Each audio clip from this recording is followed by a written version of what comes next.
এসো এসো এসো, বলতে পারো কোথায় থাকে আদ্যানাথের মেশো? আদ্যানাথের নাম শোনোনি? খগেনকে তো চেনো? শ্যামবাগচি খগেনেরই মামা শ্বশুর জেনু।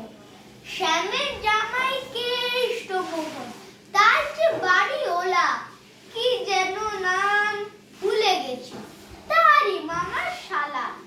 তারই পিসের খুড়তুতো ভাই আদ্যানাথের মেশো লক্ষ্মী দাদা। ঠিকানা তার একটু জেনে এসো। ঠিকানা চাও? বলছি শোনো। আমতলার মোড়ে তিনমুখতিন রাস্তা গেছে, তারই একটা ধরে।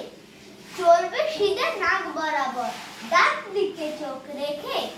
চলতে চলতে দেখবে সেথায় রাস্তা গেছে বেঁকে। দেখবে সেথায় ডায়ে বায়ে পথ গেছে কত, তারই ভিতর ঘুরবে খানিক গোলক ধাঁধার মতো। তারপরেতে হঠাৎ বেঁকে ডাইনে মোচড় মেরে ফিরবে আবার বায়ের দিকে তিনটে গলি ছেড়ে। তবেই আবার পড়বে সে আমড়াতলার মোড়ে। তারপরে যাও যেথায় খুশি, জানলিও না কোমরে।